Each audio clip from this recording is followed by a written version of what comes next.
All right, I had a couple of guys ask me about this gray ZR1 that we did 230 in the mile in, and I wanted to take some time to finally go over all the major components, what they are, what we did, and kind of answer some questions. So if I don't answer questions here that you still have, by all means, hit me up in the comments and ask, and I'll try to be as exhaustive as I can throughout this. But I guarantee I'm going to miss something. It's just the nature of the beast. So I'll start with the block itself and the bottom end. So we've got a Dart aluminum LS Next block, 427 cubic inch.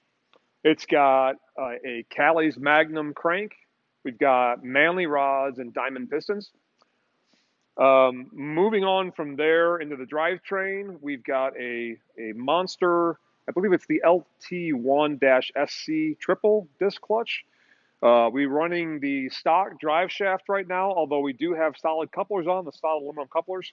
And then for our transmission, we've got an RPM built TR6060, and I believe it's a level 7. It's a level 6 for the level 7. We've been there, honestly, for the last couple of years.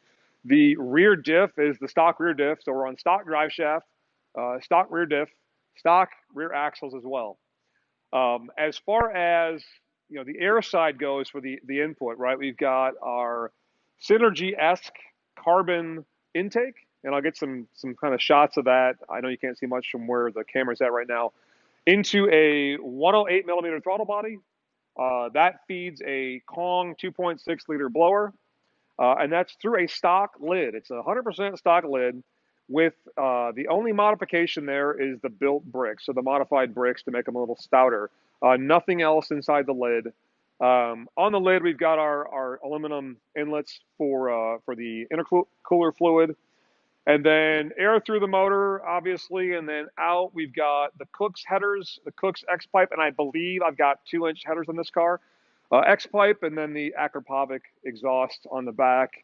And the reason I went Akrapovic, I like the way they sound, and they've got the louvers. You can still do louvers, which is kind of nice, although on this car it kind of matters less. I drive it more with them open than I do closed. That said, it does help with neighbors here and there. Beyond that, power adder-wise, I mentioned the 2.6 blower. We've got at times a 200 shot of nitrous, at times more. I believe right now we're at a 200 shot of nitrous on this setup. And that's the basics, right? We've got that covers most of it. In terms of the fueling, we are on a 4 triple pump system running E85 on ID 1300s right now.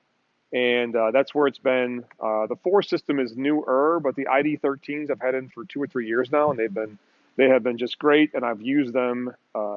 Essentially, they're maxed out at this point. If we go much more power wise, the injectors may have to get refreshed or made or upgraded or something. On this setup, what I just mentioned, without spray, the car made 1093 horsepower and 1122 torque.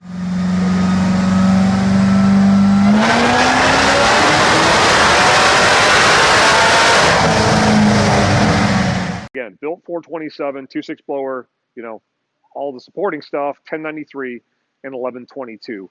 On spray, we did not dyno it, but you can imagine it made a couple hundred more than that. So we may be at 1400 horsepower-ish.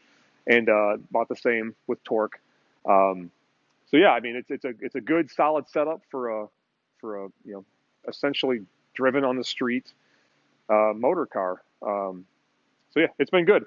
Beyond that, we've got I get questions about the wheel and tire setup a good amount too. It's on all 18s. It's on CCW C10s. On the rears, I've got the Toyo RR 345 35 18s. And they've been really good. I used to run the Mickey Thompson ET Streets of the same size, and the Toyos they've lasted so far, which has been nice, and they hook pretty well. On the fronts, I may have to look here. I've got Mickey Thompson. I've got a 295 35 18. The 295, because it's an 11-inch wheel, I could probably get away with a 275, but I had the 295s here, so that's what's on there. Beyond that, on the car, I got an APR rear diffuser. Oh, and that's honestly, I got some aesthetic stuff done. My signature thing here is kind of the hood window removed. But beyond that, it looks largely like a stock C6 ZR1. Um, like I said, I'm sure I've missed something. So by all means, bust my balls in the comments, and I'll make sure I respond with something that makes sense. Hopefully, I'm trying to think while I got you. That's all I got for now. So yeah, by all means, hit me up in the comments, and I hope this was helpful in explaining what this car runs. I'm curious as hell to see how we do with that one versus this one with the setup we're going on there. And a hint, I'll give a little hint out about what's going in that car. It is also going to be a Dart aluminum block 427. So I'll say that for now, and we'll leave more details to the next time. So thanks for watching. Check us out on Instagram too, DDX Auto for the shop here, and the gray car and my CTSV and other cars, and then JSB Twins with a Z for the two blue C6s. And thanks for checking it out.